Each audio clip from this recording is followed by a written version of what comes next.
अस्सलाम वालेकुम वरहमतुल्लाहि वबरकातुहू। हाँ जी, क्या हाल चाल है जी? सब लोगों के ठीक ठाक हैं। सबसे पहले तो जुम्मा मुबारक सब लोगों को। और एक और बड़ी अच्छी जो है वो अब मुझे ख़बरें मिल रही हैं। ये स्टूडेंट्स जो हैं काफ़ी कल से मुझे अर्निंग्स जो हैं वो सेंड कर रहे हैं अपनी। और तकरीबन 8-9 लाख लोग हैं जिन्होंने स्क्रीनशॉट्स सेंड कर दिए हैं अपने। और कई लोगों ने कल ही अपना फर्स्ट ऑर्डर जो है वो कंप्लीट किया है। असल में यही डेज हैं आप लोगों के अब काम करने के, और चीज़ें आप लोगों ने सीख ली हैं। अब आपको इम्प्लीमेंट करना है उन चीज़ों को। और यही जो ट्रेनिंग के लास्ट डेज होते हैं आप लोगों को, तो अभी 2.5 महीने मिले हैं। तो 3 महीने होते हैं तो हम यहाँ पे इकट्ठे ही सेलिब्रेट कर रहे होते हैं सब लोगों की अर्निंग्स। ये है कि उसमें ये है कि लास्ट डेज के अंदर जब आप लोग चीज़ों को जब इम्प्लीमेंट करना शुरू करते हो, पहले आप सीख रहे होते हो, लर्न कर रहे होते हो, और आहिस्ता आहिस्ता जब आप उनकी इम्प्लीमेंटेशन स्टार्ट कर देते हो तो फिर ये है कि आपको चीज़ें थोड़ा ज़रा थोड़ी सी आसान हो जाती हैं, और उसकी जो आउटपुट्स है वो मिलना स्टार्ट हो जाती है। अभी अभी मुझे मैसेज आया एक स्टूडेंट का, सना गुलनाज है उनका नाम। उन्होंने एक $5 का प्रोजेक्ट कंप्लीट किया है। साजिद महमूद है, उन्होंने काफ़ी प्रोजेक्ट्स कंप्लीट कर लिए हैं। तकरीबन वो लेवल 1 सेलर जो है वो बनने वाले हैं। एक ऑर्डर उनको मिला है $270 का। तो ये है कि आहिस्ता आहिस्ता अब इंशाल्लाह ग्रोथ जो है वो नज़र आ रही है। कल निमरा है हमारी एक स्टूडेंट, उन्होंने एक पोस्ट की थी, मैं देख रहा था। $20 का प्रोजेक्ट उन्होंने कंप्लीट किया है। तो जैसे जैसे अब दिन गुजरते जाएंगे इंशाल्लाह इसके जो असरात हैं इस ट्रेनिंग के, वो आप लोगों के ऊपर खुलते जाएंगे। आप लोगों को पता लगता जाएगा कि अब हमने क्या सीखा है, और हमने जो चीज़ें सीखी हैं उसकी वर्थ क्या है। तो चलते हैं जी काम की तरफ। कल क्या पढ़ रहे थे? कल हमने क्या चीज़ें डिस्कस की थी, ये बताएं जरा।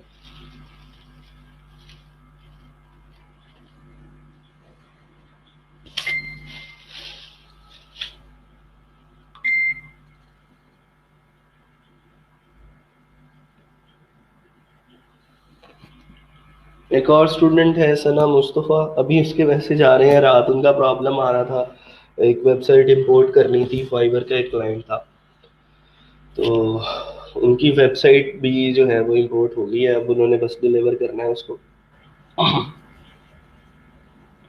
तो सना आप भी अपना जो है स्क्रीनशॉट, जैसे ही आपका ऑर्डर कंप्लीट होता है उसका स्क्रीनशॉट मुझे सेंड करें। और जितने लोग बाकी हैं जो जैसे जैसे अर्निंग्स कंप्लीट करते जा रहे हैं, वैसे वैसे आप लोग अपने जो स्क्रीनशॉट्स हैं वो लाजमी मुझे सेंड करते जाएं, अर्निंग के जो स्क्रीनशॉट्स हैं। ठीक है जी। बिल्ट इन फंक्शंस कुछ पढ़े थे हमने पीएचपी के, कि पीएचपी हमें कौन कौन से फंक्शंस जो है वो बिल्ट इन देती है, और उनकी वजह से हमें खुद से कोड नहीं करना पड़ता, और आसानी से हम जो है वो काम कर सकते हैं। फिर उसके बाद क्लासेस के बारे में बात की थी,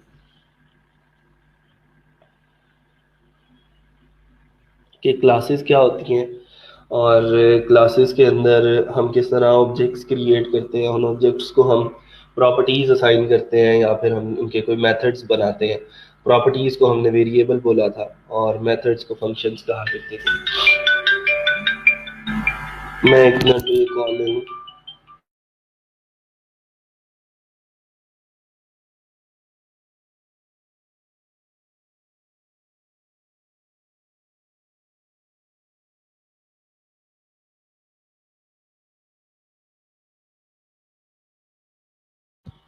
आज जो है जी थोड़ा सा मसला आ रहा था इलेक्ट्रिसिटी का, बार बार आ रही है और जा रही है कल से। और अल्लाह करे कि आज हमारी क्लास जो है वो स्मूथली हो जाए। वैसे इसके दूसरे जो हैं वो मैंने अल्टरनेटिव्स तो रखे हुए हैं, लेकिन जो चीज़ें ऐसे चलती हैं स्मूथली वो फिर वैसे मसला आता है। अच्छा जी, ठीक है। इंक्लूड और रिक्वायर की जो स्टेटमेंट्स थी वो हमने डिस्कस की थी, वेरी गुड। चले, तो आज जो है वो हमने जो चैप्टर स्टार्ट करना है वो है एसक्यूएल का। माई एसक्यूएल डेटाबेसेस के बारे में हमने पढ़ना है। और सबसे पहले तो ये देखना है कि डेटाबेसेस होती क्या है। जैसे हमने पीएचपी को जीरो से स्टार्ट किया था, इसी तरह डेटाबेसेस को भी हमने जो है वो इंडिविजुअली देखना है, कि जो जीरो लेवल से स्टार्ट कर रहे हैं उनके लिए भी डेटाबेसेस जो है वो मुश्किल ना हो। ठीक है, तो अगर आपने लोकल होस्ट के ऊपर अपनी डेटाबेस को मैनेज करना है, ये तो हम पहले भी देख चुके हैं, तो आप यहाँ पे लोकल होस्ट लिखेंगे /php my admin, ये जो है ये आपका डेटाबेसेस का डैशबोर्ड होगा। लोकल होस्ट की सर्विसेज ओपन करके local host /php my admin, तो यहाँ पे ये जो इंटरफेस खुलेगा MySQL का, इसके ऊपर आप अपनी डेटाबेसेस की हर तरह की मैनिपुलेशन कर सकते हैं, डेटाबेसेस क्रिएट कर सकते हैं, उन डेटाबेसेस के अंदर टेबल्स बना सकते हैं, उन टेबल्स के अंदर डेटा इंसर्ट कर सकते हैं, उस डेटा को फेच कर सकते हो, सर्च कर सकते हो, डिलीट कर सकते हो, अपडेट कर सकते हो। ठीक है, ईच एंड एवरीथिंग जो आप सोच सकते हो कि डेटाबेसेस के ऊपर मैंने फलां क्यूरी लगा के फलां रिजल्ट मुझे चाहिए, वो आप लोग यहाँ पे मैनेज कर सकते हैं। इसका साइज जरा मैं अपनी औकात में इसको ले आते हैं जरा।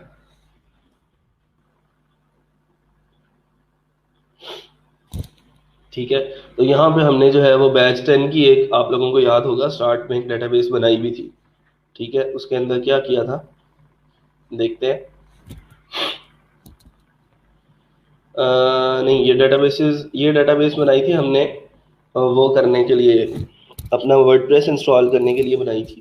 तो आपको पता है वर्डप्रेस ऑटोमेटिकली बैकएंड पे डेटाबेसेस को मैनेज करता है। तो ये देखें सारे के सारे उसने जो कमेंट्स अपने जो टेबल्स हैं वो खुद से बनाए हैं, हमने इनको नहीं बनाया। हमने सिर्फ यहाँ पे ये आके लिखा था कि बैच 10 के नाम की एक डेटाबेस जो है वो हमने क्रिएट करनी है। तो ये वो सारी की सारी डेटाबेसेस हैं जो अभी फिलहाल इस लोकल होस्ट के ऊपर चल रही हैं। हम यहाँ पे न्यू के ऊपर क्लिक करके एक नई डेटाबेस क्रिएट कर सकते हैं, या फिर हम क्यूरी के जरिए भी ये काम कर सकते हैं। ठीक है, हम एसक्यूएल के अंदर जाते हैं और एक क्यूरी लिखते हैं। क्यूरी बड़ी इंपॉर्टेंट है, खास तौर पे इसके ऊपर आपने जितना भी डेटाबेसेस के अंदर काम करना है वो सारे का सारा आपने जो है क्यूरीज के जरिए करना है। फ्रंट एंड में भी कर सकते हैं, जैसे मैं आपको बता रहा हूँ कि न्यू के ऊपर मैंने क्लिक किया, यहाँ पे डेटाबेस का नाम लिखा जो भी मैंने डेटाबेस बनानी है, और यहाँ से क्रिएट का बटन दबा दिया तो डेटाबेस क्रिएट हो जाएगी। इसके अंदर मैं अपनी मर्जी से टेबल्स बनाऊंगा, अपनी मर्जी से मैं उसके अंदर जो है वो डेटा इंसर्ट करूंगा, ऐसे भी कर सकते हैं। लेकिन मैं आपको क्यूरी की आदत डालना चाहता हूँ, और मैं ये चाहता हूँ कि आप प्रोग्रामेटिकली जो है इन चीज़ों को लेके चले। तो एसक्यूएल क्यूरीज पे आते हैं। तो स्टार्ट से हम काम करेंगे। एसक्यूएल क्या क्या कर सकती है, सिलेक्ट करना है, अपडेट करना है डेटा को। सिलेक्ट का मतलब ये होता है फेच करना। ठीक है, डेटा को जो है वो सर्च करके उसमें से अपनी डिजायर्ड आउटपुट जो है वो निकालना। ठीक है, सिलेक्ट, अपडेट, डिलीट, इंसर्ट करना, क्रिएट करना डेटाबेस को, अल्टर करना है डेटाबेस को, टेबल्स क्रिएट करना, टेबल्स को अल्टर करना। तो मैं सबसे पहले ना आप लोगों को डेटाबेस क्रिएशन पे ले जाता हूँ। ये तो सिलेक्ट है ना, सिलेक्ट तो हम तब करेंगे जब हमने डेटा इसके अंदर इंसर्ट कर दिया होगा। ठीक है, तो ये सारी चीजें पढ़ेंगे, लेकिन पहले हम ये देखें ना, इंसर्ट इनटू, अपडेट, अपडेट के बाद डिलीट है, डिलीट के बाद सिलेक्ट है। तो ये सारी चीजें तब आएंगी जब हम डेटाबेस क्रिएट कर लेंगे।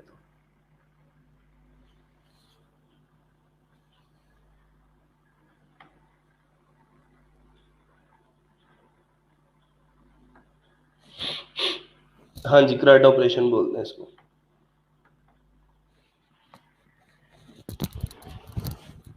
नहीं जी, तो सारा काम क्यूरीज के जरिए करना है। ठीक है, क्यूरी डेटाबेस क्रिएट करने की जो क्यूरी है वो क्या है, मैं यहाँ पे अभी चले, मैं फिलहाल मेन पेज पे हूँ अपने PHP माय एडमिन के। तो ये एसक्यूएल वाला जो सेक्शन है इसके अंदर जाके आप लोग क्यूरीज लगाया करेंगे। ठीक है, इसके अंदर मैं क्यूरी लिखता हूँ, इंग्लिश लाइक लैंग्वेज है, कोई मुश्किल काम नहीं है। क्रिएट डेटाबेस, ये लिखिए। मैं कह रहा हूँ क्रिएट करो डेटाबेस, और किस नाम की डेटाबेस क्रिएट करनी है वो आगे हमने उसका नाम लिख देना है। जो भी नाम लिखना है आप उसका नाम रख लें। ई रोजगार के नाम की भी ऑलरेडी है, और PITB के नाम की बना लेते हैं, PITB। ठीक है, ये मैंने डेटाबेस बना ली, लास्ट पे मैंने एक सेमीकोलन लगा दिया, इतना सा काम किया है। ये क्यूरी देख रहे हैं, क्रिएट डेटाबेस PITB, उस डेटाबेस का नाम है। इतनी सी क्यूरी है सिंपल डेटाबेस क्रिएट करने की, और यहाँ से मैं इसको गो कर दूंगा। तो लें जी, ये PITB के नाम की एक डेटाबेस जो है वो बन गई। वो कह रहा है MySQL return and empty result set, और क्यूरी जो है वो एग्जीक्यूट हो गई है, क्रिएट डेटाबेस PITB। ठीक है, ये PITB के नाम की अब आपको डेटाबेस जो है वो नजर आ रही। अब इससे अगला जो काम है वो ये काम है कि बेटा हमने इसके अंदर टेबल्स क्रिएट करने हैं। ठीक है, तो टेबल्स क्रिएट करने की तरफ चलते हैं। जब हमने एक डेटाबेस क्रिएट कर ली तो उसके अंदर जब टेबल क्रिएट करने हैं, टेबल्स के अंदर हमने डेटा इंसर्ट करना होता है, ठीक है। एक टेबल है जिसके अंदर हमने लेट सपोज सीरियल नंबर लेने हैं, अगले टेबल के अंदर हमने स्टूडेंट्स के नाम लेने हैं, उससे अगले टेबल के अंदर हमने CNIC लेने हैं, उससे अगले टेबल के अंदर हमने एड्रेसेस लेने हैं, सिटीज लेने हैं। तो हर एक कॉलम की एक स्पेसिफिक डेटा टाइप होगी। ये काम भी मैं डिजाइन व्यू से कर सकता हूँ। जैसे मैं यहाँ पे क्रिएट टेबल के ऊपर क्लिक कर दूं, ये मैंने यहाँ से PITB के ऊपर क्लिक किया, वो कहता है नो टेबल्स फाउंड, ठीक है। तो मैं यहाँ से जो है वो खुद से टेबल्स क्रिएट कर सकता हूँ। यहाँ पे मैंने एक टेबल क्रिएट करना है, उसका नाम मैं रख दूँ स्टूडेंट्स, और मैं उसको बताऊं कि नंबर ऑफ कॉलम्स कितने होंगे, 4, ठीक है। तो यहाँ से मैं गो कर देता हूँ। तो ये भी एक आसान तरीका है किसी भी डेटाबेस के अंदर टेबल्स क्रिएट करने का। अपनी मर्जी से मैंने उस टेबल का नाम रखना है और सारा काम करना है, लेकिन हमने ये सारी की सारी चीजें करनी है क्यूरी के जरिए। तो क्यूरी देखते हैं क्या है, क्रिएट टेबल, ठीक है, आगे टेबल का नाम, फिर उसके बाद ये ब्रैकेट्स लगेंगी, कॉलम 1 का नेम, उसकी डेटा टाइप क्या है और उसका साइज क्या है। मतलब उसके अंदर हम मैक्सिमम वैल्यू जो है वो कैसे लगा सकते हैं। हर किस्म की डेटाबेस बनाने से पहले हम यही लिखते हैं, क्रिएट डेटाबेस। हाँ जी बिल्कुल, जब डेटाबेस क्रिएट कर रहे हो तो यही लिखेंगे, ठीक है। अच्छा, फिर उसके बाद कॉलम नेम 2 उसकी डेटा टाइप उसका साइज, कॉमा कॉलम नेम 3 उसकी डेटा टाइप उसका साइज। तो ये सारी की सारी चीजें जो है वो आगे से आगे चलती जाएंगी।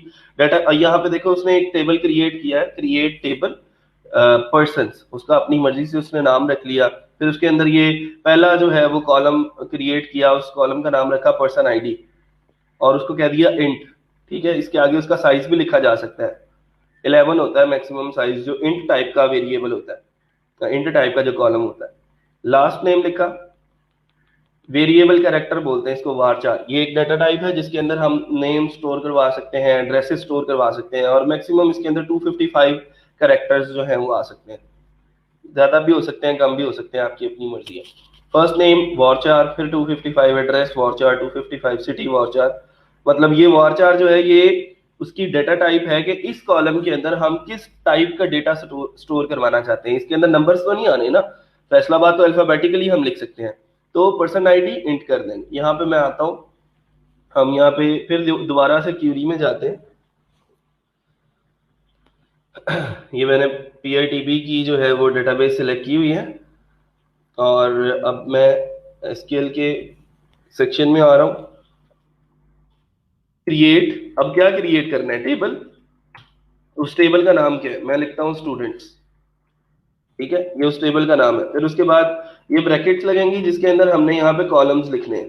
पहला कॉलम मैं जरा इंडेंट करके लिख रहा हूँ, ठीक है।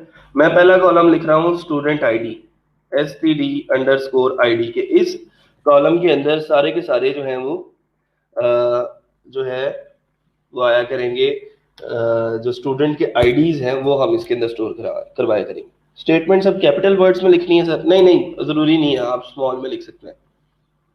ये वैसे आपको सजेशन देता है, आप उस सजेशन के ऊपर क्लिक कर दें तो ये आपको जो है वो कैपिटल लेटर्स के अंदर ही देगा। स्टूडेंट ID की जो डेटा टाइप है वो मैंने रख दी इंट, और उसके बाद उसका साइज डिफाइन कर दिया ब्रैकेट के अंदर 11। एक कॉलम क्रिएट हो गया, कॉमा लगाया, नीचे आ गया। अगला कॉलम मैं लिखता हूँ जी नेम का। नेम का मतलब STD नेम कर लें जरा, STD नेम। उससे ये होगा कि अगर मैंने कोई और टेबल भी क्रिएट करना है उसके अंदर भी नेम का कॉलम हो सकता है, तो मुझे ये पता लगे कि ये स्टूडेंट का नेम है, स्टूडेंट नेम। अब उसके अंदर जो वैल्यू स्टोर करवानी है वो है वॉरचार, ठीक है। वॉरचार उसकी मैंने वैल्यू, उसकी डेटा टाइप लिखी, उसके बाद मैंने उसका साइज लिख दिया 255, फिर कॉमा, फिर आगे आ जाओ। उसके बाद उसका मैंने सिटी स्टोर करवाना है, या मैंने उसकी जो है वो एज स्टोर करवानी है। तो एज स्टोर करवाई, उसकी मैंने डेटा टाइप रख दी इंट, और उसका मैंने साइज रख दिया 11, फिर कॉमा, आगे आ जाओ जरा। उसके बाद उसका सिटी या उसका जेंडर हो सकता है, पहले जेंडर कर लेंगे, जेंडर उसका कॉलम का नेम, ठीक है। फिर उसके बाद आगे क्या है, आगे हमारे पास है उसकी जो डेटा टाइप है वो है वॉरचार। उसके बाद उसका साइज कम करना है तो कम कर लें, जेंडर या मेल होता है फीमेल होता है, तो ये इतना ज्यादा आपको लिखने की जरूरत नहीं है, आप सिंपली इसको इसी तरह लेके चल सकते हैं। जेंडर लिख दिया वॉरचार, फिर कॉमा लगाया, फिर उसके बाद हमने उसका सिटी का कॉलम बना लिया। अच्छा जी, सिटी का कॉलम बना लिया, फिर उसके बाद मैंने उसको उसकी जो है वो वार्चार वैल्यू दी कि जी ये इसकी जो डेटा टाइप होगी वो वेरिएबल कैरेक्टर हुआ करेगी, और यहाँ पे इसका जो साइज है वो भी मैं 255 कर देता हूँ। लास्ट पे कॉमा लगाने की जरूरत नहीं है, हाँ अलबत्ता यहाँ पे सेमी कॉलन लाजमी लगाने। मैं इसको कॉपी कर लेता हूँ एहतियातन कि अगर कोई मसला आ जाए क्यूरी के अंदर तो मेरे पास इसी क्यूरी को मैं फिक्स कर सकूँ। गो किया तो लें जी, वो ये वाली क्यूरी भी जो है वो एग्जीक्यूट हो गई है, और मेरे पास अब ये पीआईटीबी के अंदर एक नया टेबल बन चुका है स्टूडेंट्स के नाम का। उस स्टूडेंट्स के नाम के टेबल के ऊपर मैं क्लिक करता हूँ तो ये देखिए मेरे पास ये कॉलम्स बन चुके हैं, student ID, student name, age, gender और सिटी। तो यहाँ तक किसी को टेबल की क्यूरी लगाने में कोई मसला है तो बता दें। मैं इनमें से स्ट्रक्चर के अंदर जाके, इस टेबल के स्ट्रक्चर के अंदर जाके, मैं स्टूडेंट आईडी का जो कॉलम है ना उसको मैं प्राइमरी की सेटअप कर देता हूँ कि ये मेरे इस टेबल की प्राइमरी की होगी। प्राइमरी की क्या होती है? जो जिसके जरिए हम यूनिकली आइडेंटिफाई कर सकते हैं किसी भी रिकॉर्ड को, और उसको फेच कर सकते हैं आसानी से, उसको रीच कर सकते हैं, और वो रेपिटेशन से बचाती है रिकॉर्ड को। ठीक है, कि मतलब एक स्टूडेंट आईडी जिस एक बंदे को असाइन हो गई है वो किसी और को असाइन नहीं हो सकती। जैसे सीएनआईसी पाकिस्तान की डेटाबेस का एक कह लें कि प्राइमरी की है, जो एक सीएनआईसी आपको असाइन कर दिया गया है वो पूरे पाकिस्तान के अंदर किसी और का सीएनआईसी नंबर नहीं है, ताकि हम यूनिकली आइडेंटिफाई कर सकें इनको। इस वजह से हम क्या करते हैं कि इसको हम प्राइमरी की बना देते हैं किसी एक कॉलम को। तो एक टेबल के अंदर एक कॉलम प्राइमरी की हो सकता है, एक से ज्यादा प्राइमरी कीज जो है वो नहीं हो सकती। ये डिटेल के अंदर भी हम पढ़ेंगे इसको बाद में, क्यूरी के जरिए कैसे हम प्राइमरी की लगा सकते हैं, लेकिन सिंपल कॉन्सेप्ट प्राइमरी की का आप लोगों को याद होना चाहिए कि प्राइमरी की क्या होती है, जिसके जरिए हम अपने पूरे रिकॉर्ड को यूनिकली आइडेंटिफाई कर सकते हैं। यहां तक चीजें क्लियर है? कोई मुश्किल? डेटाबेस क्रिएट की है और टेबल क्रिएट किया है, बना सकते हैं। अब आप सब लोग यहां तक इतना काम कर सकते हैं। सेम यही जो PHP माई एडमिन का डैशबोर्ड है, यही लाइव सर्वर पे भी आप लोगों को मिल जाएगा। आप अपना cPanel लॉग इन करेंगे तो आपके पास वहां पे मौजूद होगा PHP माई एडमिन का एक ऑप्शन। ठीक है, डेटाबेसिस के अंदर जाएंगे तो MySQL डेटाबेसिस के साथ ही बिल्कुल PHP माई एडमिन का भी एक जो है वो ऑप्शन होगा, उसके ऊपर क्लिक करोगे तो सेम ऐसा ही एक जो है वो इंटरफेस आपके पास खुल जाएगा, जिसके अंदर आप डेटाबेसिस को मैनिपुलेट कर सकते हैं, डेटाबेसिस बना सकते हैं, अपनी मर्जी से इसके अंदर चेंजिंग्स कर सकते हैं। ठीक है, क्यूरीज लगा के पूरी की पूरी फॉर्म, पूरे का पूरा स्कूल मैनेज कर सकते हैं। ठीक है, किसी भी किस्म का आपका मैनेजमेंट सिस्टम हो सकता है। आपने अपने कस्टमर्स के ऊपर कोई क्यूरी लगा के काम करना है, आपने अपने एम्प्लॉयज के ऊपर, अपने स्टूडेंट्स के ऊपर किसी भी किस्म की कोई एनालिसिस करना है, जब ऑर्गेनाइजेशनल लेवल के एनालिसिस होते हैं तो फिर हम यहाँ पे इन क्यूरीज के जरिए चलते हैं कि जी आज कितने कस्टमर्स आए हैं, कौन सी प्रोडक्ट ज्यादा बिकी है, लोगों की अफोर्डिंग पावर कितनी है। तो ये सारे के सारे काम हम अपनी डेटाबेसिस के ऊपर जो है वो क्यूरीज लगा के ही जो है इस तरह के एनालिसिस कर सकते हैं। ठीक है जी, तो चलते हैं फिर जरा आगे। ये टेबल क्रिएट हो गया, अब इस टेबल के अंदर अगला काम क्या है कि हमने इसके अंदर डेटा स्टोर करवाना है। ठीक है, तो डेटा स्टोर करवाने के लिए हमें जो है वो इंसर्ट करना पड़ेगा डेटा। तो स्टूडेंट्स को सिलेक्ट करके मैं फिर दोबारा से एसक्यूएल के अंदर आ गया हूँ। ये काम भी हम यहाँ से इंसर्ट के टैब के अंदर से जाके कर सकते हैं। जो डिजाइन व्यू है कि स्टूडेंट आईडी के अंदर क्या लिखना है वो लिख दो, स्टूडेंट नेम के अंदर जो लिखना है वो लिख के गो कर दो। ठीक है, ये डिजाइन व्यू है, लेकिन मैं चाहता हूं कि आप लोगों का हाथ सीधा हो क्यूरी के ऊपर। डिजाइन व्यू तो बच्चे भी कर लेंगे, मैट्रिक पास बच्चा भी डेटाबेसिस को मैनिपुलेट कर लेगा, लेकिन आपको जो है ये चीज पता होनी चाहिए कि हमने क्यूरी कैसे लगानी है इसकी, क्योंकि जब आपको कोई मसले मसाइल आएंगे फिर क्यूरी आपके काम आएगी, डिजाइन व्यू जो है वो काम नहीं आएगा। तो इंसर्ट के पास चलते हैं जरा, इंसर्ट कैसे करते हैं ये सारी की सारी चीजें आज कोशिश करनी है कि कंप्लीट करें। टाइम कम है वैसे आज के लेक्चर का। तो इंसर्ट किधर है भाई?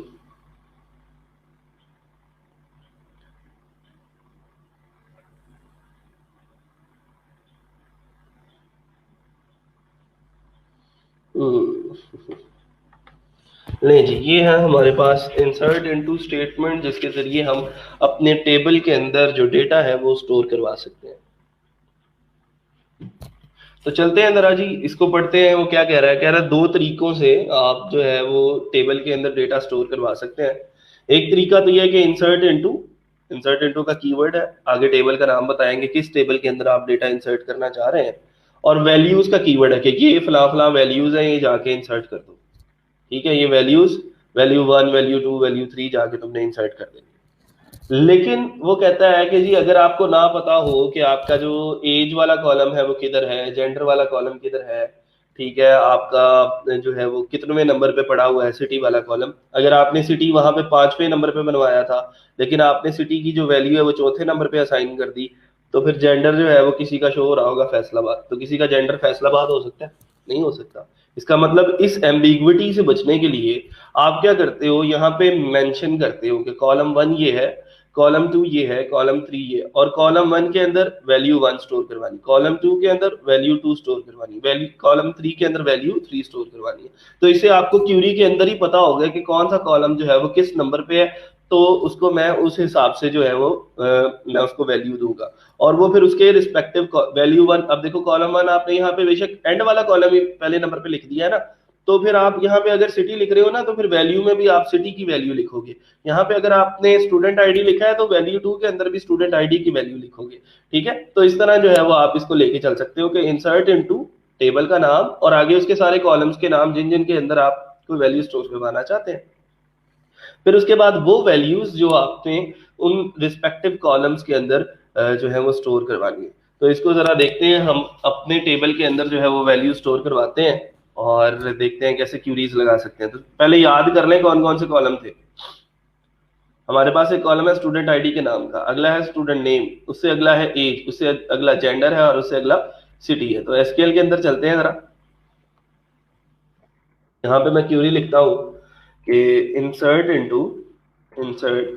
इनटू टेबल का नाम क्या है, टेबल का नाम है जी स्टूडेंट्स। ठीक है जी, स्टूडेंट्स के अंदर इंसर्ट करना है। उसके आगे मैंने जो है वो अपने कॉलम्स के नाम लिखने हैं।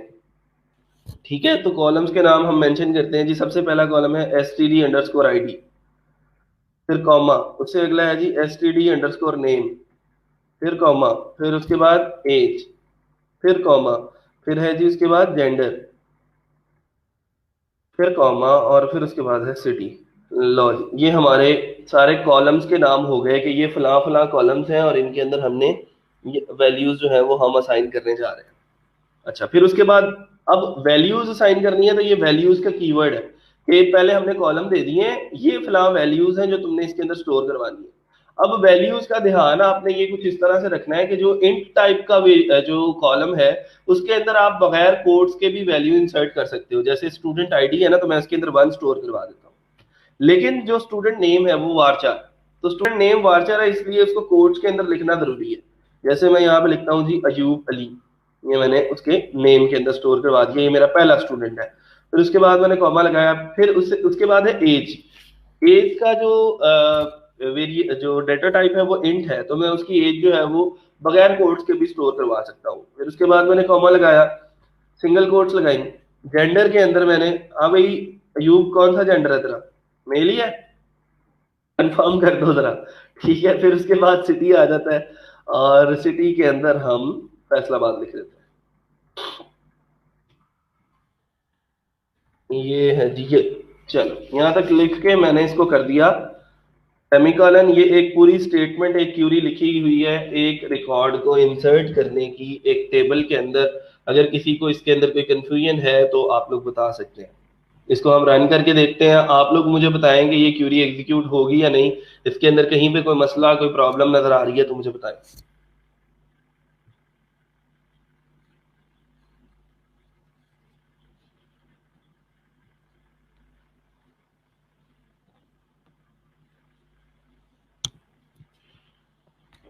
ठीक है जी, कर दें, एग्जीक्यूट कर दें इसको।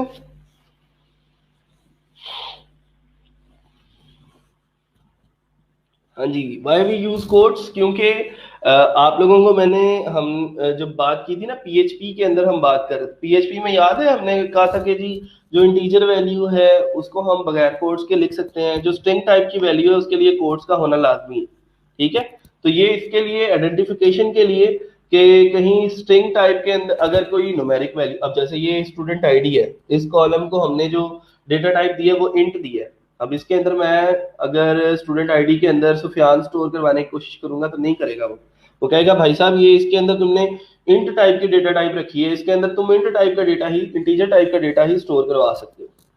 ठीक है। जी जी सर, इब्ने आदम, चले जी ठीक है। तो इसको अभी हम फिलहाल गो कर रहे हैं, चेक करते हैं। तो वो कहता है जी वन रो इंसर्टेड, और ये क्यूरी जो है वो एग्जीक्यूट हो गई है। तो स्टूडेंट्स के अंदर जाके चेक कर लेते हैं एक दफा। ये स्टूडेंट्स के अंदर गए तो ये देखें जी, एक रो जो है वो हमारी ऐड हो चुकी है, वन अयूब अली 23 मेल और फैसलाबाद। तो इसी तरह आप लोग जो है वो एसक्यूएल के अंदर जाके और कुछ क्यूरीज जो है वो एग्जीक्यूट कर सकते हैं। और उनको मैं जैसे यहाँ पे, अब इसको मैंने टू कर दिया, अयूब अली की जगह पे मैं शाहजेब कर देता हूँ।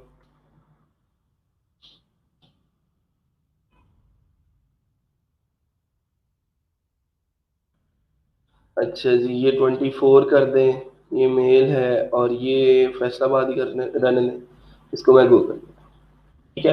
अच्छा, फिर इसके बाद ये रोज तो इंसर्ट होती जाएंगी, मैं ना कुछ रोज यहाँ पे इंसर्ट कर लेता हूँ डिजाइन व्यू से, ताकि उसका भी आप लोगों को पता चल जाए। अब मैं 3 के ऊपर इंसर्ट कर रहा हूँ, और कौन है हमारे पास, अयूब भी हो गया, शाहजेब हो गया, उस्मान अशरफ है, उस्मान अशरफ। ठीक है। उनकी जो एज है वो 24 लिख दी मैंने, 25 लिख दी। अच्छा, जेंडर जो है वो इनका मेल कर दिया, और सिटी जो है वो इनका मैंने इस्लामाबाद कर दिया, और गूगल। ठीक है जी। तो ये कह रहा है ये भी वन रो इंसर्ट हो गई है, दोबारा से एक और रो इंसर्ट कर लेते हैं। ये मैं इसलिए कर रहा हूँ ताकि जल्द से जल्द हमारा जो डेटा है वो स्टोर हो जाए इसके अंदर, और हम देन उसके बाद इसकी जो क्यूरीज हैं वो लगा के देख सकें। हमदान साजिद है जी। तो स्टूडेंट आईडी के अंदर मैं अब हमदान साजिद तो नहीं लिख सकता ना, क्यों? क्योंकि इसकी जो टाइप है ये देखें इंट है। अगर मैं यहाँ पे हमदान लिखूंगा तो वो मुझे बोलेगा कि भाई साहब हमदान जो है वो वेरिएबल कैरेक्टर की वैल्यू है, वो इंट नहीं है। इंट का मतलब सिर्फ डिजिट्स आ सकते हैं इसके अंदर। तो फोर्थ नंबर पे मैंने हमदान लिखा, हमदान साजिद।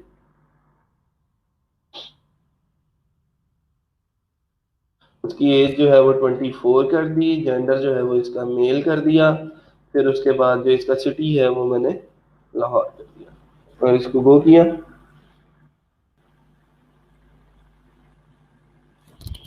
अच्छा जी, फिर इंसर्ट कर लेते हैं।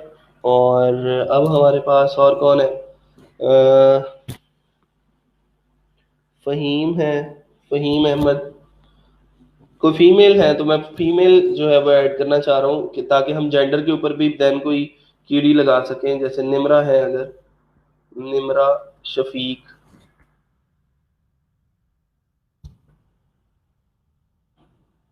निमरा शफीक देखो, मैंने जैसे उसको लिख के एंटर करने की कोशिश किया, उसने कहा please enter a valid number. इसका मतलब ये, इसको मैं यहाँ पे स्टोर नहीं कर सकता, क्यों? क्योंकि इंट वैल्यू है ये। और यहाँ पे मैं इसको स्टोर कर सकता हूँ। एज जो है वो 20, जेंडर जो है वो फीमेल, और सिटी जो है, सिटी जो है वो हम फैसलाबाद या लाहौर भी हो गया, इस्लामाबाद हो गया, इसको कराची बोल देते हैं। अभी मैं एक और रिकॉर्ड इंसर्ट कर लूँ। हाँ जी, नवाबजादा साहब आ गए हैं। नवाबजादा साहब को भी याद कर लेते हैं। ये जो 6 है इसको कर लिया, इसको हमने नवाबजादा कह दिया। ठीक है। और एज जो है वो इनकी 25, जेंडर जो है, हाँ भाई जेंडर क्या लिखूं, बता दो जी, खुद ही बता दो। मेल, और सिटी जो है वो हम फैसलाबाद ही कर देते हैं।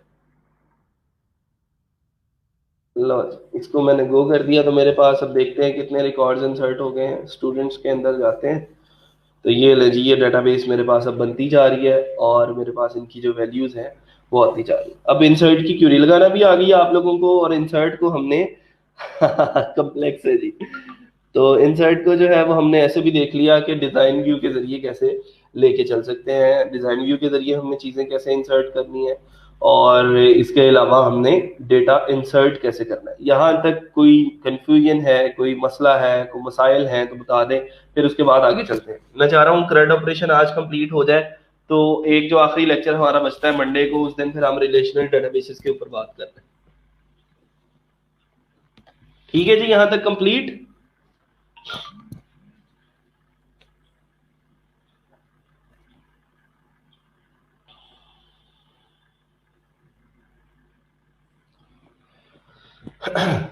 अच्छा, इंसर्ट कर दिया।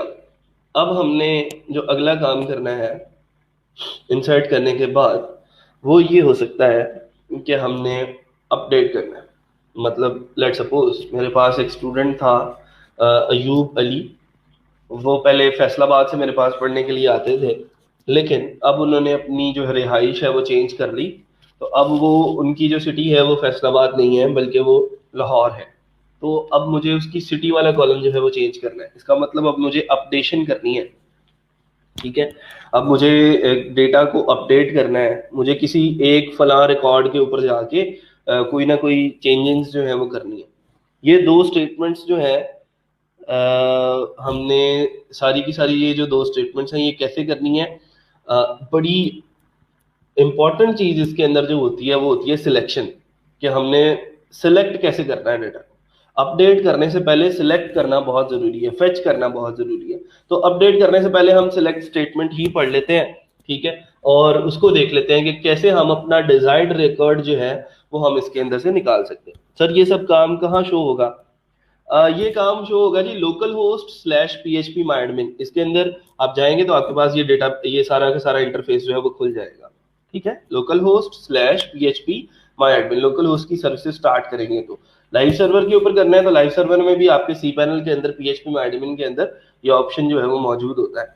अच्छा, फिर उसके बाद मैं बात कर रहा था जी सिलेक्ट स्टेटमेंट की। तो मुझे अब अगर डिजायर्ड रिकॉर्ड जो है वो फाइंड आउट करना है, मैं ये देखना चाहता हूं कि वो कौन से लोग हैं जिनका सिटी फैसलाबाद। मैं कोई ऑर्गेनाइजेशनल एनालिसिस कर रहा हूँ, लेट सपोज मेरे ये सारे के सारे जो है वो मेरे कस्टमर्स हैं, और मैं ये देखना चाहता हूँ, मैं ये करना चाहता हूँ कि जो लोग फैसलाबाद से है ना, मैं उनको कोई डिस्काउंट ऑफर करना चाहता हूँ। तो मैं क्या करूंगा, मैं उन लोगों के ईमेल्स निकाल लूंगा जिनका ताल्लुक सिटी से है, सिटी फैसलाबाद से है।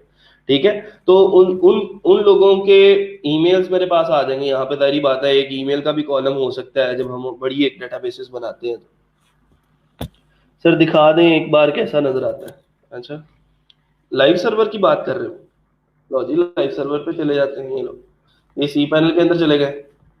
ठीक है, दूसरी बात दोबारा से बता रहा हूँ, लाइव लोकल होस्ट पे कैसे इसको खोलना है। लोकल होस्ट, ठीक है, स्लैश PHP माई एडमिन। ये आज जो लोग लेट ज्वाइन करते हैं ना, ये फिर जो है वो चीजें रह जाती हैं इन लोगों की। Local host slash PHP my admin लिखेंगे, एंटर करेंगे तो आपके पास सेम ये जो इंटरफेस है ये खुल जाएगा। ठीक है, इसके अंदर आपने ये सारे का सारा काम करना है। सी पैनल के अंदर आ जाए तो ये सी पैनल मैंने यहाँ से लॉग इन कर लिया, और मैं चलता हूँ अब डेटाबेस के अंदर अपनी। ये जेट पैक है, ये डेटाबेसेस वाला ऑप्शन है, और ये देखें ये इसका PHP माई एडमिन है। इसके ऊपर क्लिक करेंगे तो आपके पास यहाँ पे भी लाइव सर्वर के ऊपर भी सेम वैसा ही इंटरफेस जो है वो ओपन हो जाएगा, रीडायरेक्ट हो रहा है तो दैट इंटरफेस जो कि SQL मैनेज करनी है, जहां पे हमने ले जी।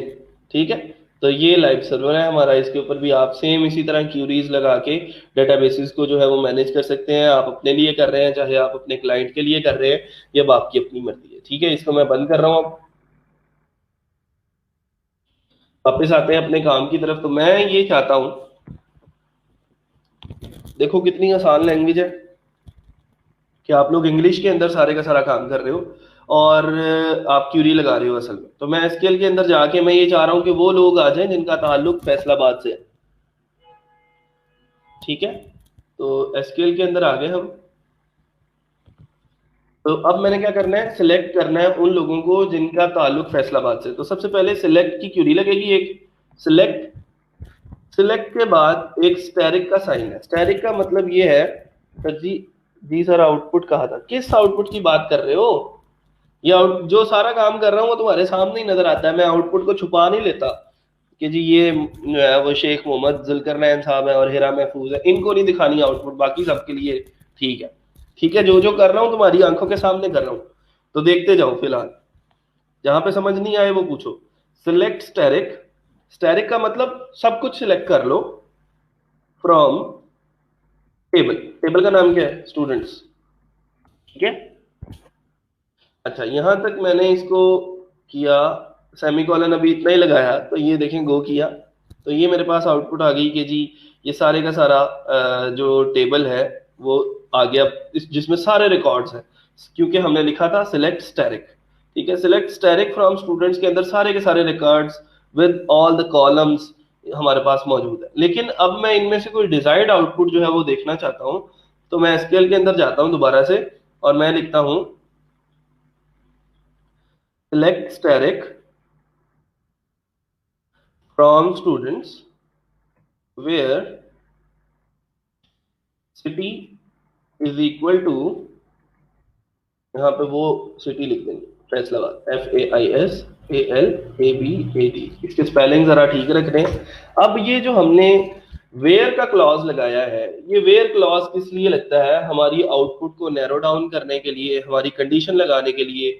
हम कहते हैं जी जिन लोगों की आईडी जो है स्टूडेंट आईडी वो 4 से बड़ी है वो ले आओ, जिनकी स्टूडेंट आईडी 4 के बराबर है उनको ले आओ। तो हमें उसके लिए वेयर लगाना पड़ता है।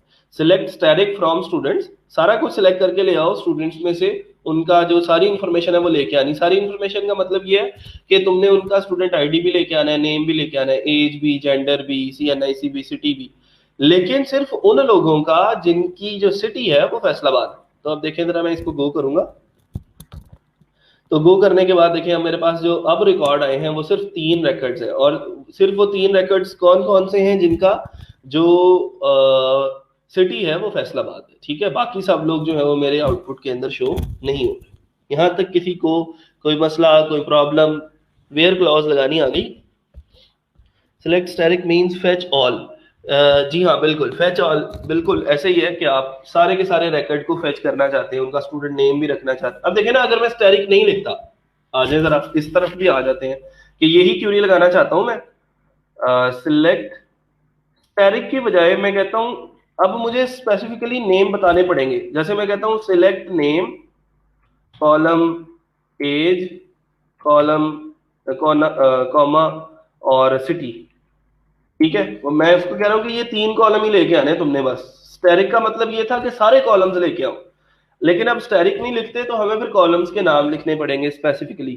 ठीक है, तो select name age city city और फ्रॉम किस टेबल से लेके आने हैं? स्टूडेंट्स के टेबल से। ठीक है, अगर मैं सिर्फ इतना ही काम कर देता हूँ, देखते हैं क्या होता है। गो किया, इसको अगर हम उसके अंदर लिख लें ना,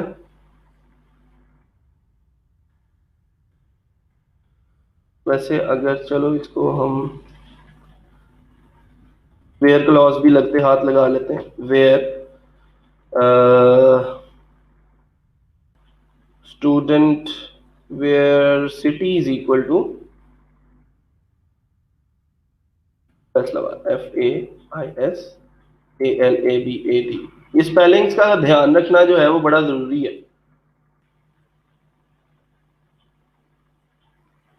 कौन सा है जी? हाँ, ये नेम उसके लिए अननोन है, हमने नेम नहीं ना रखा, उसका नाम था STD_नेम। तो नाम जो है वो एग्जैक्ट देना पड़ेगा आप लोगों को। स्टूडेंट नेम एज सिटी, लो जी।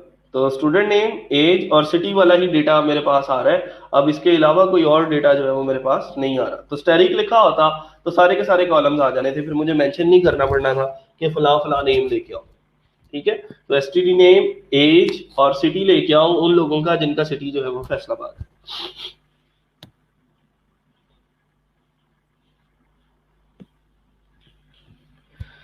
यहां तक किसी को कोई प्रॉब्लम, कोई मसला?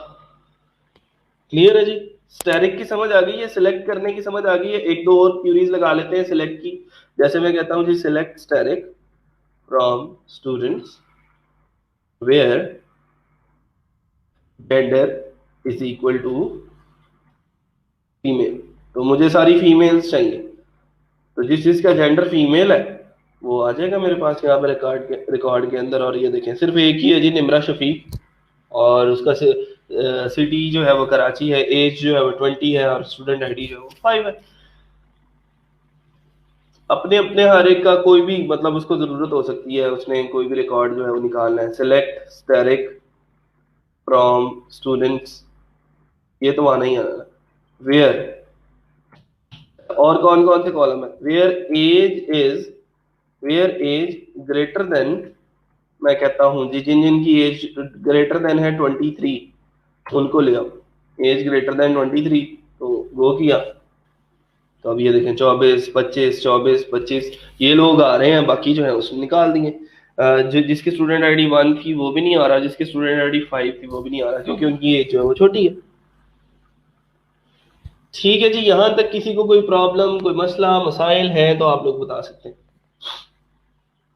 अच्छा, फिर उसके बाद हम आगे चलते हैं जरा। सिलेक्ट के बाद अगला जो काम है वो है आ, हमारा कि हमने इस रिकॉर्ड को अपडेट कैसे करना है। अपडेट का मतलब क्या होता है कि कोई भी, जैसे मैंने आपको एग्जांपल दी कि अगर हमने इसका जो सिटी है वो चेंज करके फैसलाबाद से लाहौर करना है तो फिर क्या करेंगे। ठीक है, तो इसको देखते हैं जरा। यहाँ पे आए जरा वापस, और क्यूरी लगाते हैं एसक्यूएल पे, अपडेट पे चलते हैं।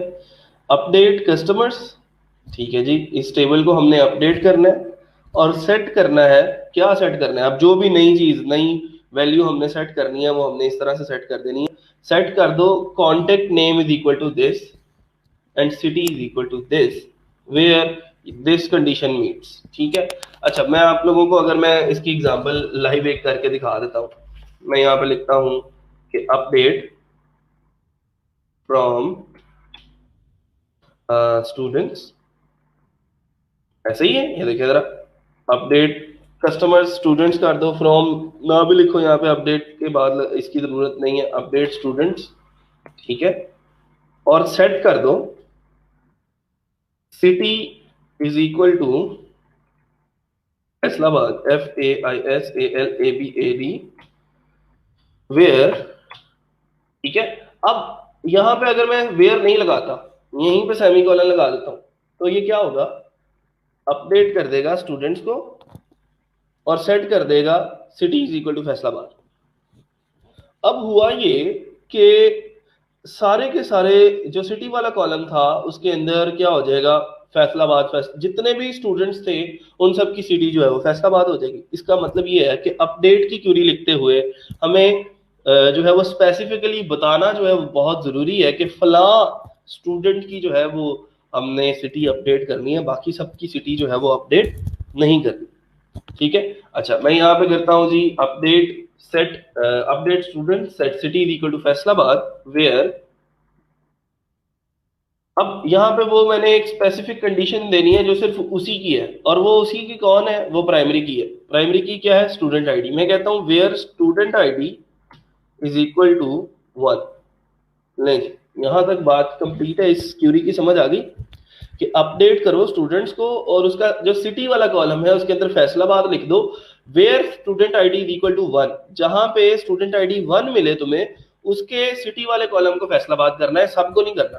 तो अपडेट करते हुए और डिलीट करते हुए इस वेयर क्लॉज का होना बहुत जरूरी है। अगर ये वेयर क्लॉज नहीं होगी तो पूरे का पूरा कॉलम ही अपडेट हो जाएगा और यहां से आप लोग इसको रीस्टोर भी नहीं कर सकते। इसका कोई रिसाइकल भी नहीं होता कि जिसके अंदर से आप उसको दोबारा से रीस्टोर कर लो।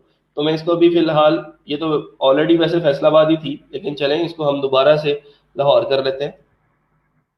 तो स्टूडेंट्स में इसकी स्टूडेंट आईडी जो 1 है उसको ऑलरेडी फैसलाबाद दी असाइंड है। अगर मैंने इसको चेंज करना है, लाहौर करना है, मैंने दोबारा से, मैं एसक्यूएल के अंदर जा रहा हूँ, क्यूरी पेस्ट करता हूँ और मैं यहाँ से वैल्यूज की चेंज करके फैसलाबाद की बजाय मैं कर देता हूँ लाहौर। ठीक है, और इसको करते हैं गो। तो जी क्यूरी जो है वो लग गई है और वो कह रहा है 1 रो अफेक्टेड। 1 रो अफेक्टेड का मतलब क्या है कि स्टूडेंट्स के अंदर जाते हैं चेक करने के लिए। तो ये देखें अब जरा, ये जो स्टूडेंट आईडी जिसकी 1 थी, अब उसका जो सिटी है वो लाहौर हो चुका है। यानी पहले स्टूडेंट का सिटी चेंज हो गया। हाँ जी, बिल्कुल ऐसे ही। पहले स्टूडेंट का जो सिटी था वो पहले लाहौर था, तो फैसलाबाद था, अब जो है वो लाहौर हो गया। ठीक है, तो ये इस तरह हम चेंजिंग जो है वो कर सकते हैं। अब जैसे मैंने जेंडर चेंज करना है, ठीक है, अयूब अली का जेंडर चेंज करना है, तो मैं यहाँ से सिंपल एक क्यूरी का काम है मेरा, कोई ऑपरेशन करवाने की जरूरत भी नहीं। मैं यहाँ से एक क्यूरी लिखूंगा और इसका जेंडर जो है वो चेंज हो जाएगा। ठीक है। मतलब ये है कि आप लोग यहाँ से जो भी अपडेशन अपनी करना चाहते हैं किसी भी क्यूरी के अंदर, आप लोग यहाँ से कर सकते हैं। और लेकिन स्पेसिफिकली आपको पता होना चाहिए कि आप किस रिकॉर्ड को हिट कर रहे हो और डायरेक्टली किस रिकॉर्ड के ऊपर जाके ये चेंजिंग जो है वो करना चाह रहे हो। जिसकी एज जो है वो जी 25 है, मैं उसका सिटी चेंज करना चाह रहा हूँ। ठीक है, मैं उन लोगों को फेच करना चाह रहा हूँ। अब मैं आप लोगों को देता हूँ कुछ सिनेरियोज दूंगा, आप लोगों ने उसकी मुझे क्यूरी जो है वो दिखानी है करके। आपने ये करना है बेटा कि आपने ये जो हमदान साजिद साहब हैं, इनकी जो एज है वो 30 करनी है। ठीक है, 24 है पहले, इनकी जो एज है वो आप 30 करेंगे। जल्दी करें जरा, एक क्यूरी लिखे, आपके सामने टेबल खुला हुआ है। तो आपने जो है इसकी जो एज है उसको 30 करना है अपडेट करके। सर जी गुनाह होगा आपको मेरा जेंडर चेंज किया था। नहीं करते भाई, नहीं करते। चले आ जाए वापस। और update student set gender is equal to female where student ID is equal to 1। ये ले जी, शादेब ने कर दिया अयूब, आपका स्टूडेंट आईडी 1 था, उसका जेंडर जो है वो आप फीमेल कर दिया शादेब ने। तो अब आपने करना है हमदान साजिद की जो एज है उसको आपने 24 के बजाय 30 करना है। जल्दी करें जरा, क्यूरी लिखें, शाबाश जल्दी।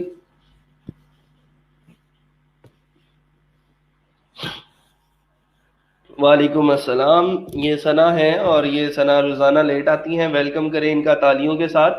और मेरा ख्याल है कि मुझे नहीं याद कि कभी इन्होंने कुछ टाइम पे भी लेक्चर लिया हो। इनाम साहब की स्टूडेंट है, इनाम साहब भी हमेशा लेट आते हैं और उनके स्टूडेंट भी। Update student set age is equal to 30 where ID is equal to 4। Very good. हाँ, एज इज इक्वल टू 30 को सेमी कॉलन के अंदर लिखने की जरूरत नहीं है। सर मुझे बताएं कि लेक्चर पहले स्टार्ट क्यों किया हुआ है, मैं नहीं कर है, क्या मतलब? हाँ, वो ऐसा हुआ था कि यहाँ पे मैंने आपको बताया कि लाइट जो है वो कभी आ रही है कभी जा रही है, तो मैंने शहजद को बोला कि भाई अनाउंस करो कि मैं थोड़ा सा जो है वो लेट आऊँ। तो उतनी ही असना में लाइट आ गई, तो फिर मैंने शहजद की पोस्ट को डिलीट कर दिया कि चलो टाइम पे ही स्टार्ट करते हैं, ऐसे ही टाइम ज़ाया करने की जरूरत नहीं है। ठीक है। Update student set age is equal to 30 where student ID is equal to 4। Very good.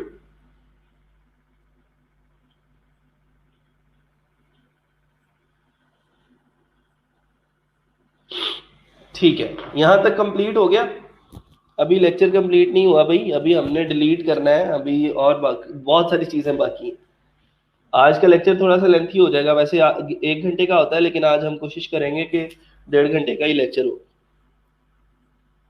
ठीक है, सना गुलनाज है, वो कह रही है update student set age is equal to 30 where student ID is equal to 4। ठीक है। अच्छा चले, अब इससे अगला काम जो करना है, update student set age is equal to 30 student ID is equal to 4। जरूरी नहीं है कि आपने इसको स्टूडेंट आईडी के जरिए ही कॉल करना है, बेस्ट प्रैक्टिस यही है कि आप इसको स्टूडेंट आईडी के जरिए ही कॉल करें। लेकिन आप जो है इसको उसके नाम से भी पुकार सकते हैं कि update students set age is equal to 30 where student name is equal to Hamdan Sajid. तो हो सकता है हमदान साजिद बहुत सारे लोगों का नाम हो, तो जितने लोगों का हमदान साजिद नाम होगा फिर उनकी एज जो है वो 24 से 30 हो जाएगी। लेकिन जो स्टूडेंट आईडी 4 इस हमदान साजिद को असाइंड है वो किसी और को नहीं हो सकती। ठीक है, तो मैं क्या करता हूँ, यहाँ से 24 को चेंज करके 30 कर लेता हूँ। तुम लोग लगाओ क्यूरीज, मुझे क्यूरी लगाने की जरूरत नहीं है। ठीक है। ठीक है, good. Update student set age is equal to 60 where student ID is equal to 5। Okay, ठीक है, ठीक है, ठीक है जी। चले, तो यहां तक हमने अपडेट करना सीख लिया, रिकॉर्ड को फेच करना सीख लिया और इंसर्ट करना सीख लिया। 3 चीजें हो गई हैं, डेटा इंसर्ट करना भी आ गया, डेटा को सर्च करना भी आ गया, फेच करना है सिलेक्ट स्टेटमेंट के जरिए, और फिर उसके बाद आपको जो है वो, अच्छा अब मुझे अगला काम आपने जो है वो सिलेक्ट की एक क्यूरी लगानी है। ठीक है, आपने मुझे वो वाले रिकॉर्ड्स ला के देने हैं जिनका जो सिटी है वो लाहौर है। जल्दी करेंगे, एक सिलेक्ट की क्वेरी लगाएं जिनका सिटी जो है वो लाहौर है और उनकी जो स्टूडेंट आईडी है वो 5 से कम है। जल्दी करेंगे, 2 कंडीशन लगानी है, एंड गेट का इस्तेमाल करना है बाद में। Update student set age is equal to 30 where student ID is equal to 4। Update student age 30 student ID 4। Semicolon लगाना मत भूला करें भाई लास्ट पे। वैसे यहाँ पे क्यूरी जो है वो सिंगल लाइनर ही होती है, तो अगर एक लाइन में क्यूरी कर रहे हैं फिर तो कोई मसला नहीं होता, लेकिन अगर क्यूरी बड़ी हो जाती है तो फिर हो सकता है कि प्रॉब्लम क्रिएट हो आपके लिए।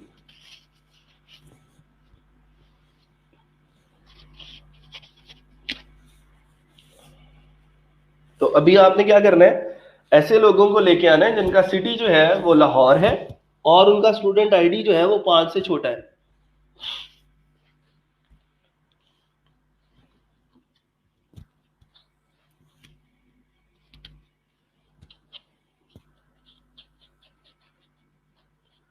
अब वेयर क्लॉज थोड़ी सी बड़ी हो जाएगी।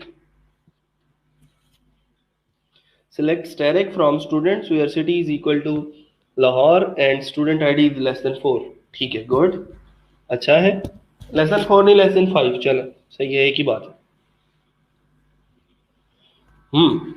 तो इसको जरा हम भी लगाते हैं यहाँ पे एसक्यूएल के अंदर। Select static from students where city is equal to Lahore. ठीक है, लाहौर के बाद एक एंड लिखेंगे और एंड के बाद आप एक अगली क्यूरी लगा सकते हैं। इसका मतलब इन दोनों कंडीशंस का ट्रू होना लाजमी है कि सिटी का लाहौर होना भी लाजमी है और स्टूडेंट आईडी का जो है वो लेस देन 5 होना भी लाजमी है। गुड, चलें जी, इसको गो किया तो मेरे पास 2 रिकॉर्ड्स आ जाएंगे और अयूब अली हैं और हमदान साजिद हैं, लाहौर, और इनकी जो स्टूडेंट आईडी है वो भी लेस देन 5 है। दोनों कंडीशंस मीट हो रही हैं। आप लोगों को यहाँ पे एक ब्राउन कलर का बॉर्डर लगा हुआ नजर आ रहा होगा। वो बॉर्डर किस किस कॉलम के गिर्द लगा है, जिस कॉलम की बेस पे हम इस रिकॉर्ड को फेच कर रहे हैं। जैसे city is equal to Lahore, city के कॉलम के ऊपर तो सिटी के कॉलम के ऊपर लगा हुआ है। Student ID is less than 5 तो स्टूडेंट आईडी के ऊपर भी ये ब्राउन कलर का बॉर्डर लगा है। तो हमें ये पता चल जाएगा कि ये जो क्यूरी लगी है वो किस बेस के ऊपर लगी। ठीक है, गुड।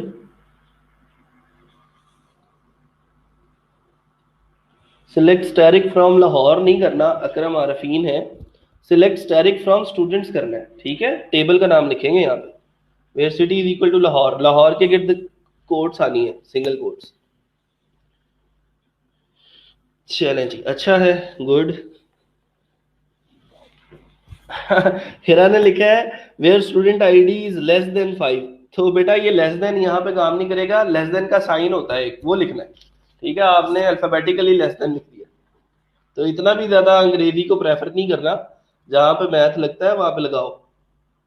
अच्छा जी, अपडेट हो गया और अपडेट की क्यूरीज हो गई।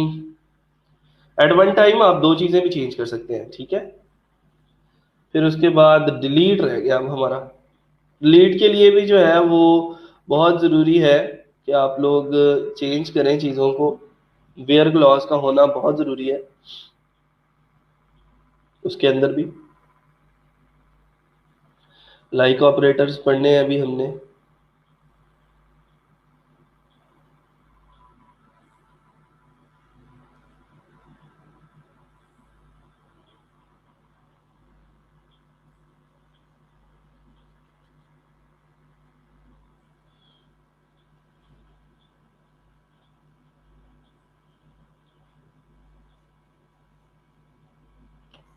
ये जी डिलीट स्टेटमेंट। सर मैथ अच्छा नहीं लगता। ठीक है, मैथ अच्छा नहीं लगता, लेकिन यहाँ पे जो है वो आपको वही लिखना पड़ेगा, लेस देन काम नहीं करेगा।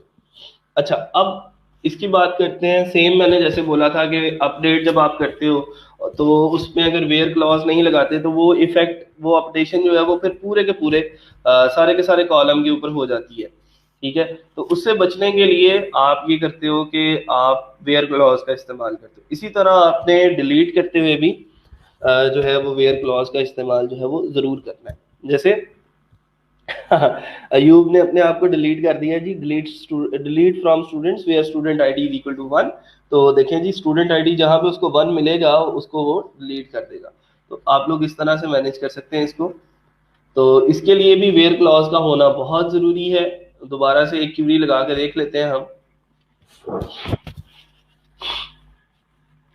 जैसे मैं कहता हूं कि जी delete from students where age is equal to 23।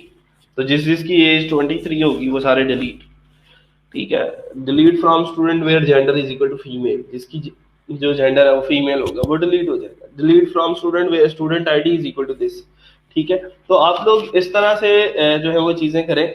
आपने ये करना है अभी जो क्यूरी लगानी है वो ये क्यूरी लगानी है कि आपने उस रिकॉर्ड को डिलीट करना है जिसका जेंडर फीमेल है और जिसकी स्टूडेंट आईडी जो है वो 5 है। जल्दी करें।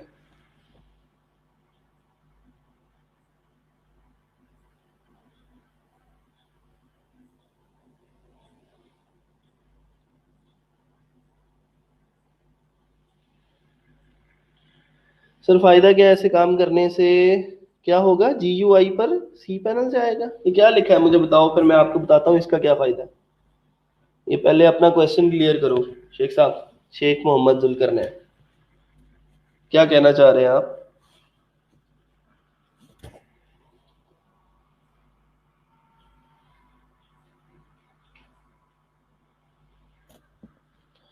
क्यूरी लगाएं बाकी सब लोग उतनी देर कि जिन लोगों वो उस रिकॉर्ड को डिलीट करना है जिसका जेंडर फीमेल है और जिसका स्टूडेंट आईडी 5 है।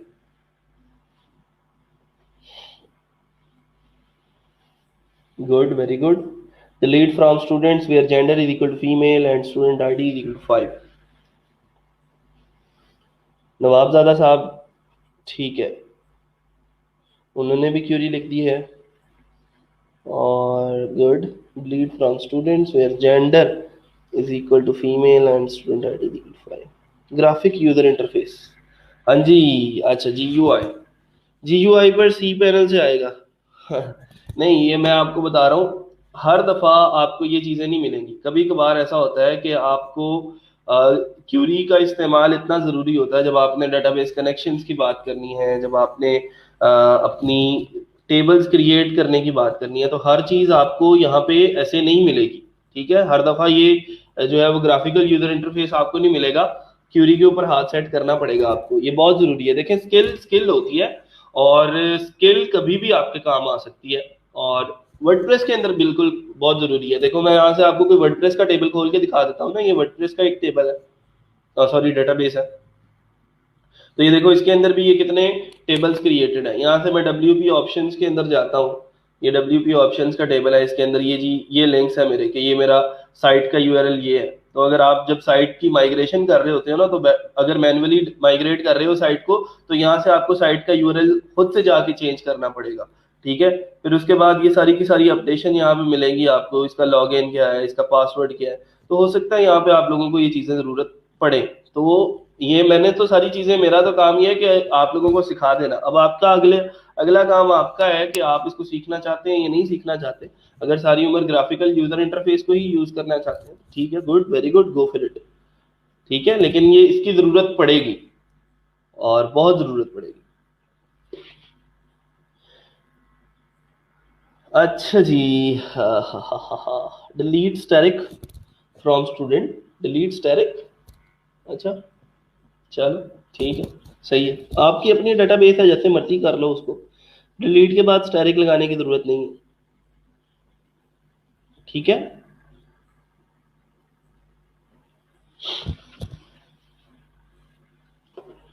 And student is equal to 5।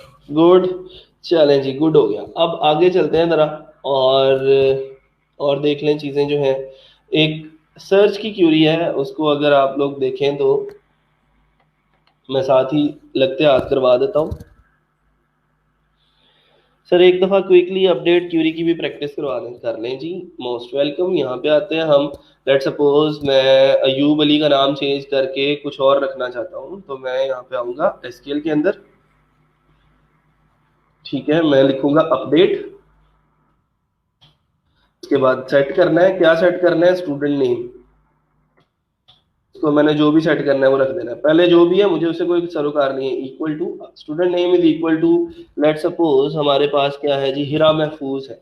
मैं उनका नाम जो है वो चेंज करके अब हिरा महफूज रखना चाहता हूँ। ठीक है, कर दिया। अब मैं इतना क्यूरी चाहता हूँ तो सब लोग जितने भी स्टूडेंट्स हैं सबके नाम हिरा महफूज हो जाएंगे। लेकिन जब मैंने वेयर क्लॉज लगा दिया, तो वेयर क्लॉज से क्या होगा कि स्पेसिफिकली वो एक ही चीज के ऊपर जाके जो है वो चीजें जो है वो सेटअप हो जाएंगी। एक ही जो क्यूरी है एक ही रिकॉर्ड के लिए चलेगी। अच्छा, where student ID is equal to 1। ये अपडेट हो गया। अपडेट किसको करना है? टेबल का नाम भी लिखना है यहाँ पे, अपडेट स्टूडेंट्स। ठीक है, तो अपडेट कर रहे हैं हम स्टूडेंट्स को। Set student name is equal to Heera Mahfooz where student ID is equal to 1। यहाँ पे एक और चीज कर लें, कॉलन करके आप लोग ये कर सकते हो कि gender is equal to female भी कर लो। ठीक है, लगते हाथ। इस क्वेरी को मैं कॉपी करता हूँ और यहाँ पे इसको गो कर देते हैं। नहीं जी, क्वेरी एग्जीक्यूट हो गई। स्टूडेंट्स पे चलते हैं। तो अब देखें जी, यहाँ पे अब स्टूडेंट 1 जो है वो है अयूब अली नहीं है, बल्कि अब वो हिरा महफूज हो चुका है और जो जेंडर है वो फीमेल हो गया। ठीक है, हाँ जी, मैंने जेंडर कर दिया है। ठीक हो गया जी, यहाँ तक चीजें क्लियर? कोई मुश्किल है तो बताएं हमदान साहब।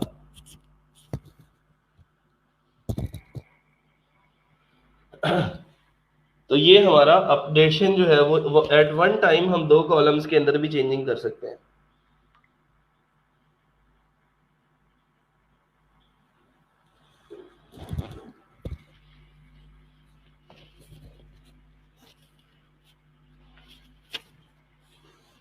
क्लियर है जी, यहाँ तक कोई मसला, कोई प्रॉब्लम?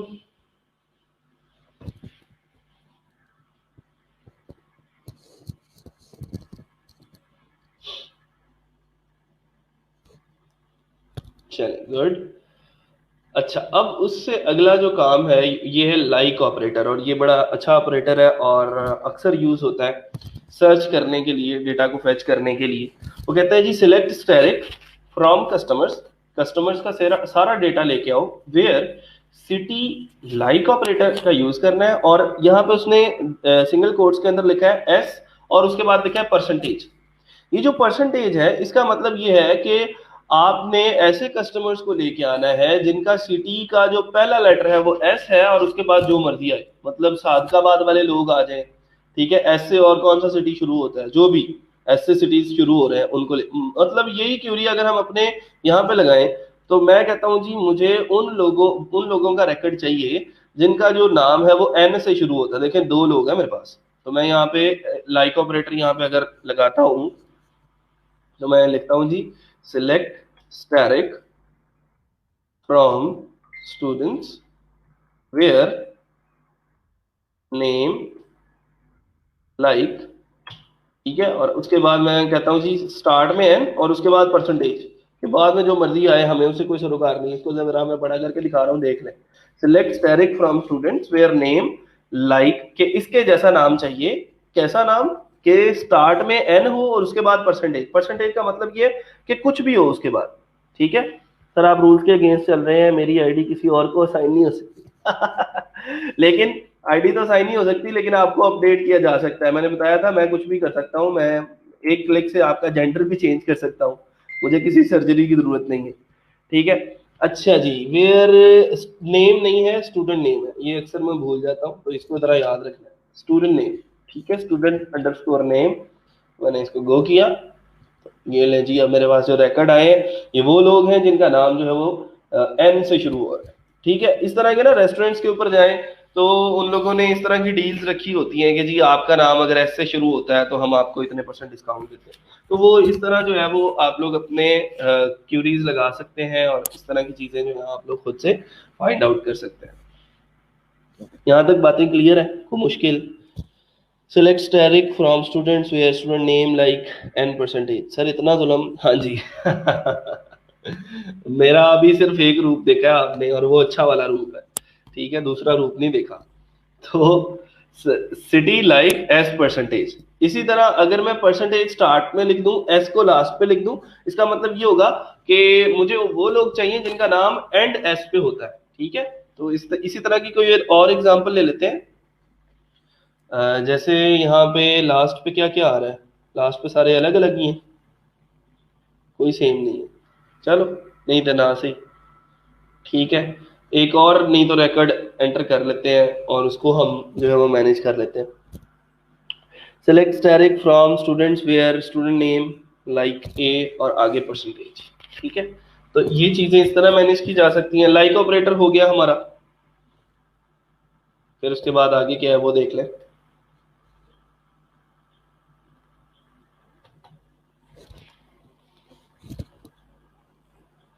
अब ये देखें, इन्होंने जो एग्जांपल दी है, परसेंटेज के बाद भी एस लग सकता है। इसका मतलब क्या होगा कि ये सिलेक्ट करेगा ऑल कस्टमर्स को with a city ending with the letter S, के लास्ट पे जो है वो एस आएगा।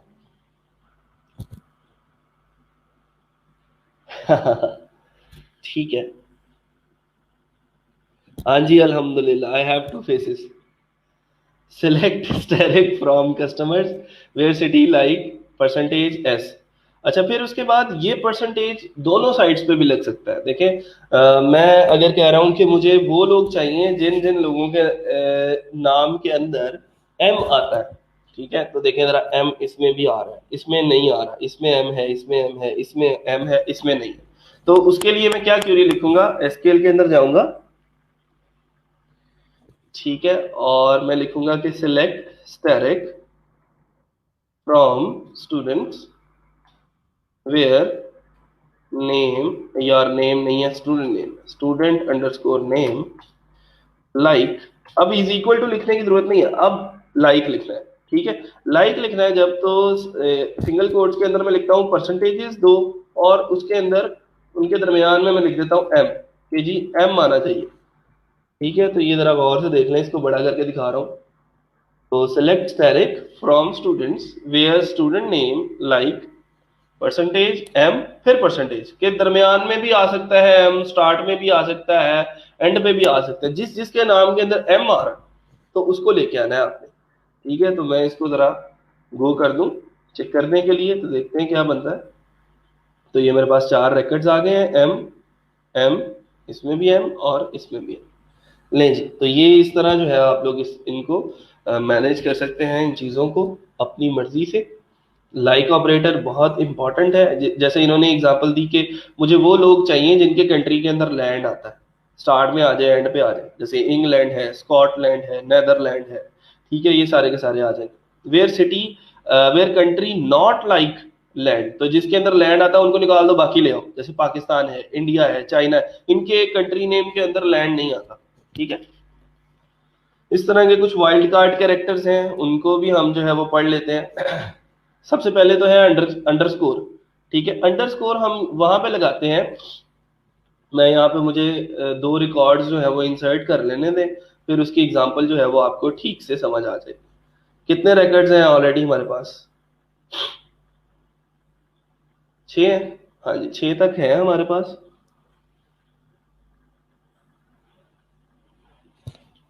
और मैं यहाँ पे लिखता हूँ स्टूडेंट आईडी के अंदर 7, ठीक है। स्टूडेंट नेम के अंदर मैं लिख रहा हूँ अहमद, एज में उसकी लिख रहा हूँ 22, जेंडर उसका मैं लिख रहा हूँ मेल, और सिटी जो है वो इसका हमने लिख दिया, यार कोई छोटा सिटी नहीं है हमारे पास, सही बात।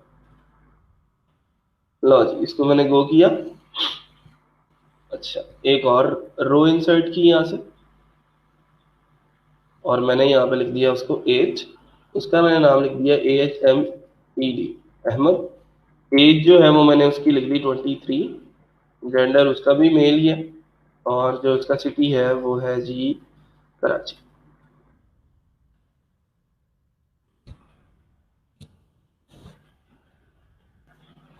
हाँ जी, बिल्कुल ठीक है हमारा, वेरी गुड। अच्छा, यहाँ पे मैंने किया अब मैं स्टूडेंट्स को देख रहा हूँ जरा दोबारा से, तो मेरे पास 8 रिकॉर्ड्स जो हैं वो एंटर हो चुके हैं। ये 2 अहमद के नाम के रिकॉर्ड्स जो हैं वो मैंने एंटर किए। अब कभी कभार ऐसा होता है कि हमें कुछ स्पेलिंग्स के अंदर कंफ्यूजन्स होती हैं, कि मुझे लेट सपोज मैं अपने रेस्टोरेंट का कोई डिस्काउंट लगाना चाहता हूँ, और मैं ये चाहता हूँ जिन लोगों का नाम अहमद है वो लोग जो है उनको मैं लेट सपोज 25% जो है वो मैं डिस्काउंट दे, ठीक है जी। आ जाए जरा जी मैदान के अंदर अहमद। अब कुछ लोग ऐसे हैं जो अपना नाम अहमद लिखते हैं AHMAD, और कुछ लोग ऐसे हैं जो अपना नाम लिखते हैं AHMED। अगर तो मैंने क्यूरी लगाई SQL के अंदर जाके कि जी select static from students where student name is equal to Ahmad, ठीक है, तो अब तो सिर्फ वो ए वाले अहमद ही आने हैं, ठीक है, बाकी तो नहीं आएंगे। तो सिर्फ मेरे पास रिकॉर्ड में एक ही जो है वो बंदा आ रहा है, अब वो भाई साहब जिसका नाम अहमद ही है लेकिन वो अपना नाम AHMED लिखता है, उसका क्या कसूर है? वो भी तो आना चाहिए। तो उसके लिए हम क्या करेंगे, उसके लिए हम जो है वो लाइक ऑपरेटर ही इस्तेमाल करेंगे, लेकिन लाइक ऑपरेटर का जो इस्तेमाल हमने करना है वो हमने करना है अब अंडरस्कोर के साथ। अब हम परसेंटेज नहीं लगाएंगे, अब हम अंडरस्कोर लगाएंगे उस जगह पे जहां पे हमें डाउट है कि ए भी आ सकता है और ई भी आ सकता है। तो मैं यहाँ पे उसकी क्वेरी लिख रहा हूं, select static from students where student name like, अब ए का भी मुझे पता है, एच का भी पता है, एम का भी पता है, ये ए और ई वाली जो पोजीशन है इसका नहीं पता, उसकी जगह पे मैंने डी लगा अंडरस्कोर लगा दिया, सेमीकोलन लगाया। दोबारा से बड़ा करके देख लें जरा इसको, select static from students where student name like AHM। अब ये जो अंडरस्कोर छोड़ा है मैंने यहाँ पे, इसका मतलब ये है कि इस अंडरस्कोर के अंदर ए भी आ सकता है, BCDEFG जी तक कोई भी जो अल्फाबेटिकल कैरेक्टर है वो आ सकता है। तो AHM और अंडरस्कोर लिखने का मतलब कोई भी कैरेक्टर लिख दो, हमें नहीं पता यहाँ पे क्या कैरेक्टर है, ए आ जाए, बी आ जाए, और मैंने साथ डी जो है वो कंफर्म कर दिया कि यही नाम होना चाहिए। तो यहाँ पे इसको मैंने दोबारा से इसको अपनी औकात के अंदर लेके आके गो किया, तो अब मेरा जो रिजल्ट है वो देखिए उसके अंदर फर्क पड़ गया, और अब मेरी आउटपुट के अंदर दो चीजें आ रही, ए वाला अहमद भी आ रहा है और ई वाला अहमद जो है वो भी मेरी आउटपुट के अंदर मुझे शो हो रहा है। ठीक है जी, इसके अंदर कोई कंफ्यूजन है तो आप लोग बता सकते हैं। मैंने आप लोगों को लाइक ऑपरेटर का परसेंटेज वाला भी बता दिया और अंडरस्कोर कैरेक्टर भी बता दिया।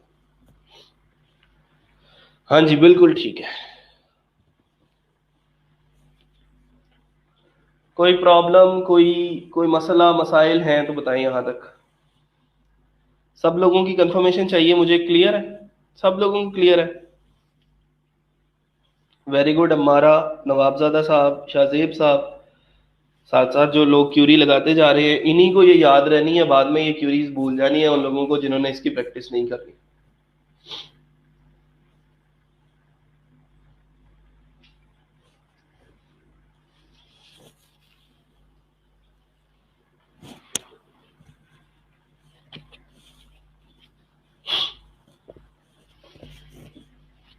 जहां से बोरिंग लगने लगे बता दीजिएगा मुझे, मैं एक आधे का जेंडर चेंज करने में देर नहीं लगाता। ठीक है।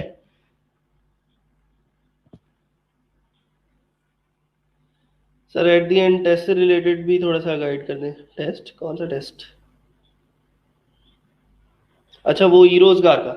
हाँ वो ई रोजगार का बस टेस्ट, मुझे उसकी कोई इन्फॉर्मेशन, प्रॉपर इन्फॉर्मेशन तो नहीं है। आप लोग लैब मैनेजर से पूछ सकते हैं, वो मेरा ख्याल है एक MCQs टाइप एक टेस्ट होगा आप लोगों का, और बस उस टेस्ट को पास करना है आपने, कोई मसला नहीं है। प्रॉपर एक बेसिक सा टेस्ट होगा, परेशानी वाली कोई बात नहीं है।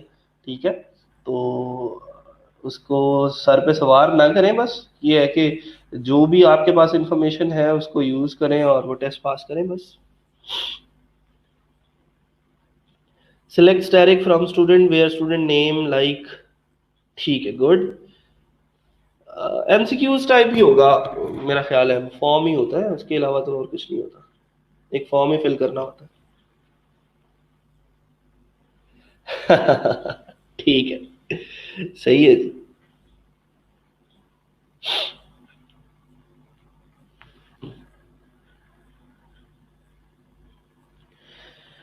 चलें जी, आ जाए जरा। Select static from students where student name like underscore MAR. Very good. Sir centre किस दिन आएंगे हम? सेंटर आई डोंट नो, ये भी मुझे नहीं पता। मेरा काम बेटा आपको पता है कि मेरा काम सिर्फ पढ़ाना है। ठीक है, और ये जब भी आप लोग आएंगे, आप लोगों के ये ग्रुप जो है हमने इसीलिए बनाया है कि इसके अंदर आप लोगों को टाइमली जो है वो इन्फॉर्म कर सकें। जो भी मैनेजमेंट का डिसीजन होगा कि जी आपकी ग्रेजुएशन कब है, सर्टिफिकेशन आपने कब लेने आना है अपना, तो फिर हम आपको किसी दिन जो है वो अनाउंस कर देंगे और आपने फिर आना होगा उस दिन, आप अपना सर्टिफिकेट लेने आएंगे, फिर इंशाल्लाह वहीं पे मुलाकात होगी। जो आपने पढ़ा है ना इस ट्रेनिंग के अंदर, उन्हीं चीजों के रिलेटेड कोई सवाल होंगे, परेशानी वाली कोई बात नहीं है। ठीक है, टेस्ट के रिलेटेड थोड़ा यही बताया मैंने सर, स्लाइड्स वाली टैब पर क्लिक करें, मैंने स्क्रीनशॉट लेना है ले लो भाई, ले लो जो लेना है ले लो। Select static from students where student name like Heera, चलें ठीक है।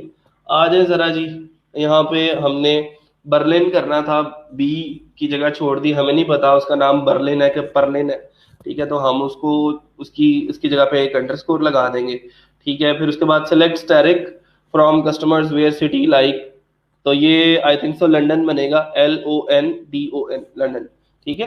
तो इस तरह की जो चीजें हैं आप लोग यूज कर सकते हैं, जिनको हम वाइल्ड कार्ड कैरेक्टर्स बोलते हैं। कुछ और एग्जांपल है उसको देख लें, फिर उसके बाद एंड करते हैं। अब ये क्या कर रहा है, the following SQL statement select all customers with the city starting with BS और P। वो कहता है ये क्या करेगा, सिलेक्ट स्टैटिक फ्रॉम स्टूडेंट्स, आप बड़ी ब्रैकेट के अंदर BSP ऐसे लिख देंगे, तो उन सब लोगों की, उन सब कस्टमर्स का डेटा ले आएगा जिनका सिटी B से शुरू हो रहा है, S से शुरू हो रहा है या फिर P से शुरू हो रहा है, ठीक है। आप रेंज भी बता सकते हैं कि जी यहाँ से लेके यहाँ तक के जो करेक्टर्स हैं उनको ले आओ, जैसे आप where city like A to C, मतलब ए से जो लोग आ रहे हैं उनका सिटी भी ले आओ, BC, ए से लेके BC तक है तो A B और C तीनों चीजें आ जाएंगी, ठीक है। तो इस तरह भी आप लोग इसको मेंशन कर सकते हैं। और अगर आप नॉट का कैरेक्टर लगा देते हैं यहाँ पे, एक्सक्लेमेशन का साइन, तो फिर इसका मतलब ये होगा कि BS और P वाले लोग नहीं लेके आने, बाकी सब लेके आने, ठीक है। सर लेक्चर तो डिलीट हो गए हैं, लेक्चर डिलीटेड ही रहेंगे बेटा, आपकी जो चीजें हैं वो तो याद है ना आपको, वर्डप्रेस पे साइट कैसे बनती है, वर्डप्रेस कैसे इंस्टॉल होता है, प्लगइन्स कैसे इंस्टॉल होने, डेमो कैसे, ई कॉमर्स क्या है, अमेजॉन एफिलिएट क्या है, ठीक है, फाइवर क्या है, फ्रीलांसर क्या है, फाइवर पे आप कितनी गिग्स लगा सकते हो, कितनी बिड्स कर सकते हो डेली, ये इस तरह के क्वेश्चंस जो है वो आप लोगों के यहाँ पे मौजूद होंगे। कोई औखा तो काम है ही नहीं, मतलब आपको परेशान होने की जरूरत नहीं है, बस जो चीजें मैंने पढ़ा दी हैं वही जो है उनको जरा थोड़ा सा रिवाइज कर लें, और इतनी कोई परेशानी वाली बात नहीं है, टेंशन नहीं लेनी, ठीक है। अच्छा ये एक इन ऑपरेटर है, इसकी भी अच्छी डिमांड है, इसको भी आप लोग अक्सर यूज करेंगे, इसको पढ़ लें फिर उसके बाद आगे चलते हैं। सर दो अंडरस्कोर्स भी लगा सकते हैं लाइक, हाँ जी बिल्कुल लगा सकते हैं, लगा सकते हैं, लगा सकते हैं। The in operator allows you to specify multiple values in a where clause। वो कहता है multiple values मतलब the following SQL statement select all customers with the city of Paris और लंदन। अगर मैं चाहता हूँ ना कि एक तो काम ये है ना कि हम सीधा सीधा लगाएंगे where city is equal to Paris और city is equal to London, इसको जरा छोटा करके उसने लिखा है कि select static from customers where city in का कीवर्ड है, ये क्लॉज है एक, और आगे ब्रैकेट के अंदर वो सिटीज लिख देनी है जिनसे आप लोगों को लाना चाहते हैं। तो हम यहाँ पे इसको इम्प्लीमेंट करके देख लेते हैं। हम ये चाहते हैं कि जी वो फैसलाबाद और लाहौर वाले लोग चाहिए मुझे तो मैं यहाँ पे select direct from students where, अच्छा वेयर के बाद वेयर सिटी इन, इनके बाद हमने जो लिखना है वो है जी ब्रैकेट्स और उनके अंदर सिंगल कोट्स, और उसके अंदर सबसे पहले हम लिखेंगे फैसलाबाद FAISALABAD, फिर उसके बाद मैंने कॉमा लगाया, फिर एक और सिंगल कोट लिखी और उसके अंदर मैंने लिख दिया कि लाहौर से जो लोग हैं वो भी आ जाए। ये मैंने सेमीकोलन लिखा, यूरी को कॉपी किया और यहाँ से मैंने इसको कर दिया गो।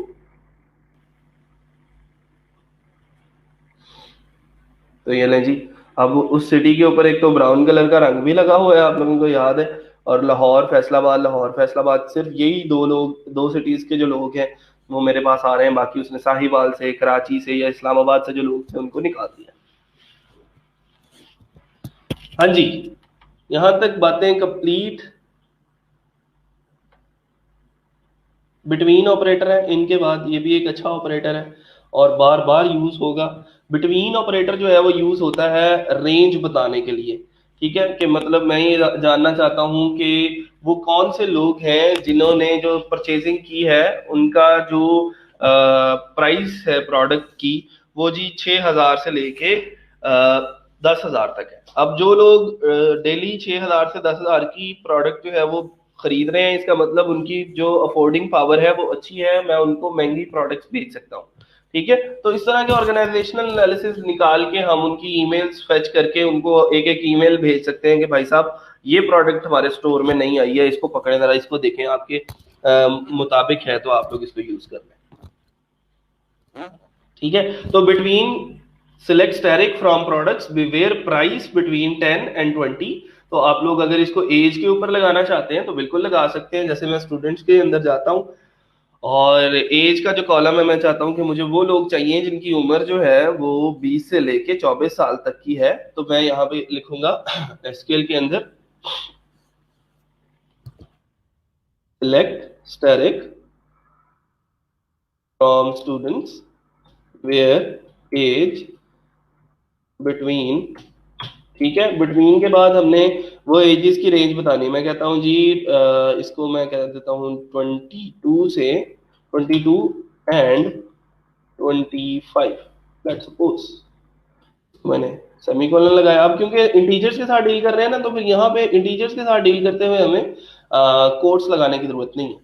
देखें, ये सारे वो लोग हैं जिनकी एज जो है वो 22 और 25 के दरमियान में, 23, 24, 25, 25, 22 और फिर 23। अब 30 वाले कोई लोग नहीं है, 20 वाले इसमें कोई लोग नहीं। तो इस तरह के ऑर्गेनाइजेशनल एनालिसिस करके आप लोग अपनी अपने जो मिल मालिक साहब हैं या फिर जो भी उसका सीईओ है, आप उसको दिखा सकते हो कि भाई साहब रोजाना इतने कस्टमर्स आते हैं, इतने की वो शॉपिंग करते हैं, इतने में से फलां कस्टमर्स जो हैं वो इतने हजार की शॉपिंग करके जाते हैं। इसका मतलब ये है कि हमारे जो ऑडियंस है उसकी जो अफोर्डिंग पावर है वो इतनी है, और हम अगर अपनी फलां प्रोडक्ट इस स्टोर के ऊपर लॉन्च करते हैं तो लोग इसको अफोर्ड कर पाएंगे, हम इसको बेच सकते हैं। ठीक है, बहुत सारी चीजें फिर बात से बात निकलती है और दूर तक जाती है, तो चीजें फिर मैनेज करना आसान हो जाती हैं। देखें, जो बड़ी बड़ी ऑर्गेनाइजेशंस होती हैं वो इसी किस्म की क्यूरीज लगा के ही अपने जो है वो आने वाली जो स्ट्रेटजी है, फ्यूचर स्ट्रेटजी सेटअप करते हैं कि उनके पास ये सारे का सारा डेटा मौजूद होता है और उस डेटे के ऊपर वो क्यूरीज लगाते हैं और फिर एनालिसिस करते हैं और देन वो आगे जो है वो फर्दर डिसीजंस जो है वो लेते हैं। ठीक है, कोई क्वेश्चन है आज के लेक्चर के अंदर तो आप लोग पूछ सकते हैं। कोई कंफ्यूजन रह गई है, कोई क्यूरी रिपीट करने वाली है तो आप लोग मुझे बता दें, मैं उसको रिपीट कर देता हूँ। आज जो चीजें हमने पढ़ी हैं उसके अंदर डेटाबेस क्रिएशन से लेके ऑर्गेनाइजेशनल लेवल के जो एनालिसिस है उनकी जो क्यूरीज हमने लगानी है वो देख ली है। कल को जो हमने चीजें पढ़नी है वो इससे भी ज्यादा इंपॉर्टेंट है और वो है रिगार्डिंग रिलेशनल डेटाबेसेस। ठीक है, रिलेशनल डेटाबेसेस के अंदर हम दो टेबल्स क्रिएट करेंगे और उन दो टेबल्स को जो है वो हम आपस में कनेक्ट करके उन दोनों टेबल्स में से जो है वो म्यूचुअल आउटपुट लेके आ रहे होंगे। आज जो हमारी आउटपुट आ रही है वो सिर्फ एक टेबल के ऊपर है। ठीक है, एक ही टेबल के अंदर हमने कुछ रिकॉर्ड्स इंसर्ट कर लिए हैं, उन्हीं में से हम डेटा फेच करते जा रहे हैं। लेकिन मंडे को जब हम काम कर रहे होंगे तो दो अलग टेबल्स होंगे और दो अलग टेबल्स को जो है हम आपस में ज्वाइन करके उनमें से म्यूचुअल आउटपुट जो है वो लेके आ रहे होंगे। सर मंडे को लेक्चर होगा क्या? हाँ जी बिल्कुल होगा, लास्ट लेक्चर हमारा मंडे को है। इन एंड फ्रॉम में डिफरेंस डिफरेंस कोई नहीं है।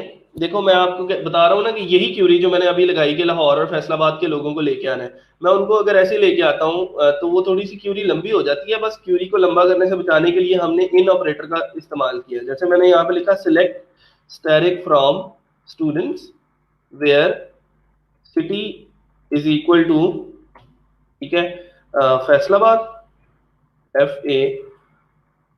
FAISALABAD, और यहां पे मैं और का कीवर्ड लिख दूं, और city is equal to Lahore. तो यहाँ पे लंबी हो जाती है थोड़ी सी क्यूरी। इसको इससे बचने के लिए हमने क्या किया, ये जो सारे का सारा काम था ना इसको मैंने खत्म किया। ये भी वही आउटपुट जो है वो लिखेगी, लेकिन मैंने इसकी बजाय यहाँ पे लिखा वेयर सिटी इन। ठीक है, इनके बाद उसके बाद मैंने यहाँ पे ब्रैकेट के अंदर लाहौर और फैसलाबाद को सेपरेटेड बाय कॉमास कर दिया, FAISALABAD, फिर कॉमा और फिर उसके बाद ये। इस तरह कर लें उस तरह कर लें, एक ही बात है। लेकिन ये है कि जब आपने ज्यादा पॉसिबिलिटीज देनी होती, हो सकता है मैं यहाँ पे ये भी कहता कि लाहौर के साथ इस्लामाबाद से भी लोग लेके आओ, कराची से भी लोग लेके आओ, फिर बार बार मुझे लिखना पड़ना था ना, where city is equal to this और city is equal to this और city is equal to this. तो उससे बचने के लिए हम जो है वो इस तरह जो है वो इन ऑपरेटर यूज कर लेते हैं। सैटरडे को भी लेक्चर नहीं, सैटरडे कल और जो परसों है मैं लाहौर जा रहा हूँ, एक छोटी सी मीटिंग है, वो मुझे अटेंड करनी है। और इंशाल्लाह मंडे को हमारा लेक्चर होगा। मैं ट्राई करूंगा फिर भी कि उसके बाद भी हम जो है वो मिलते रहें, और जैसे ही मुझे टाइम मिला करे मैं लाइव आ जाया करूंगा, डोंट वरी। सर अगर हम कोई डिस्काउंट लगाते हैं फॉर 22 to 25 एज, देन ये चेकआउट करते हुए शो होगा। हाँ जी बिल्कुल, देखो मैंने ये जो चीज़ बताई है ना, ये इस तरह का जो आप डिस्काउंट वगैरह की बात कर रहे हो, ये लगाना है आपने बुक कॉमर्स के अंदर। ठीक है, जब हम डेटाबेसिस की बात कर रहे हैं तो यहाँ से हम उनके रिकॉर्ड्स फेच कर सकते हैं कि मेरे पास जो ऑलरेडी फलां कस्टमर्स हैं उनका डेटा तो मेरे पास है ना, उनकी ईमेल भी है, उनका फ़ोन नंबर भी है, उनकी एज भी है। तो मैंने एक क्यूरी लगाई है जी, 22 से लेकर 25 इसके जो एज के लोग हैं उनका फ़ोन नंबर मुझे बता दो या उनका ईमेल मुझे बता दो। तो उनके ईमेल्स के ऊपर मैं एक ईमेल शूट आउट करूंगा और उनसे कहूंगा कि भाई साहब स्पेसिफिकली आपके लिए जो है वो हमने एक डिस्काउंट है हमारे पास 25% का, आप आगे ये जो है वो ले सकते हैं इस डिस्काउंट को और अवेल कर सकते हैं। सर ये ग्रुप तो रहेगा ना? हाँ जी बिल्कुल रहेगा सर, 49 लेक्चर बनते हैं मंडे तक। अच्छा, ये गिनती मैंने नहीं की, ये गिनती जो है वो मैनेजमेंट करती है, और मैनेजमेंट ने मुझे इन्फॉर्म किया कि सर आपको जो है वो मंडे को आखिरी लेक्चर है। बाकी अगर आपने लड़ना है उनके साथ तो आप लड़ सकते हैं, उनको बोलेंगे सर हमारे 50 लेक्चर जो हैं वो ट्यूसडे को पूरे हो रहे हैं। ठीक है। सर आप कह देते हैं करते नहीं, और ये आपने लास्ट बैच को भी कहा हुआ है।